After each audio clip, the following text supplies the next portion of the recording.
आप सभी की फरमाइश पे मैंने जो भी गाना गाया था कुछ दिन पहले आदरणीय पावर स्टार पवन सिंह जी के जन्मदिन के दिन पे उनके साथ में कि हम हाय दीवाना कली काज के हरे आ जाइए।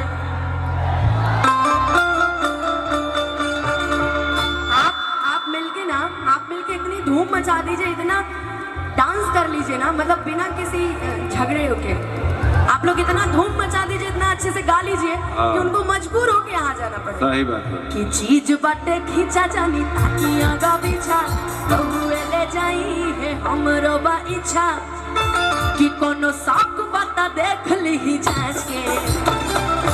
बाकी सबको तो याद होगा गाना, आप लोग को याद है ना जी? हाँ याद है कि हम हाय दीवाना कली कांच के।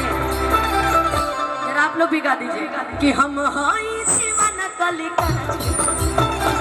इस गाने पे रील्स कितने लोगों ने बनाया है? रील्स बाप रे बाप। तो ताली बजा के हाला करके अब गा के कि हम हाय दीवाना कली कांच के अरे आज है पाँच के चार जगह नाच के पाँच के चार जगह नाच के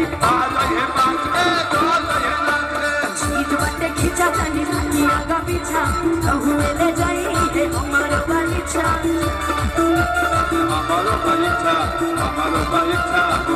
चीज बटे खींचा जानी ताकि आगा पीछा बहुए ले जाई है हमारो परीक्षा कोनो सब बता देख ली जांच के कि हई हवन दीवाना कली कांच के। आज हम इतना कर सकीला कि रउआ सब इतना दूरे बानी, बाकी सबके अपना मोबाइल के कसम बा। ताली ना तो कम से कम गा ही दलो कि हम हाय दीवाना कली कांच के अरे आ जाइए पाँच के चार जाइए नाच के अरे आ जाइए पाँच के चार जाइए नाच के।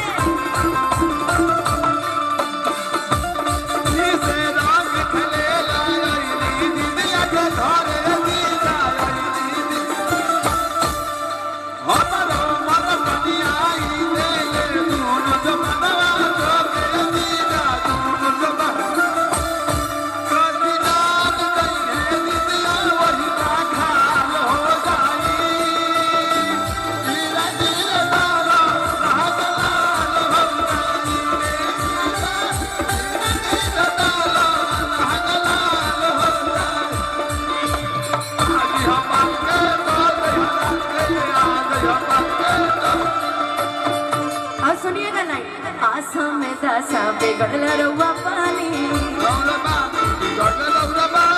ये है हमारे स्टाइल ये रानी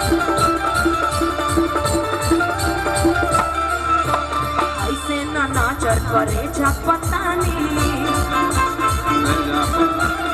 उठ जाती सनकी तो छोड़ दे पानी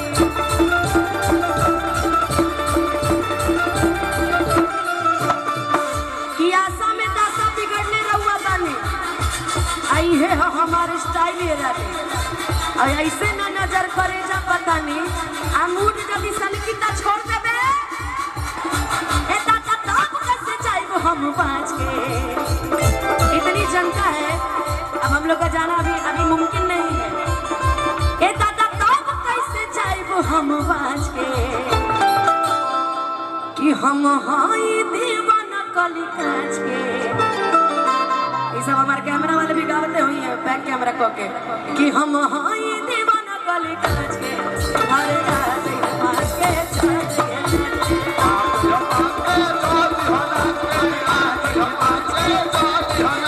भैया यही में गौर गाना आइल रहे रमगा चाचा छपरा में छुआईनी तो कुछ न भइल बाकी बनिया से मन हमर खुश न भइल सकरी से बेसहारा भइले त यही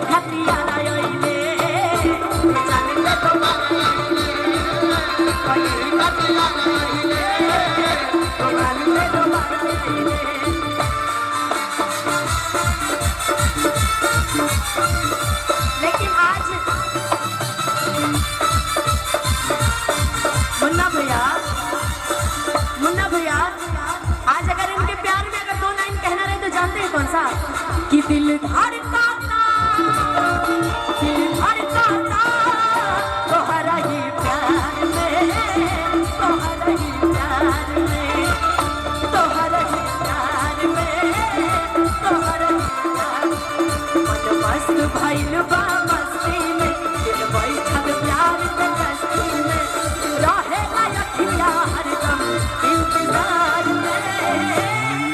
दिल धड़काता, दिल धड़काता,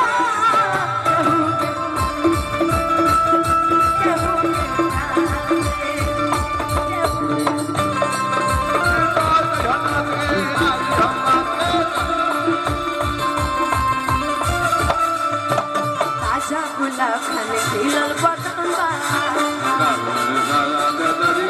एही से पीछे तोरा पागल पवन बा।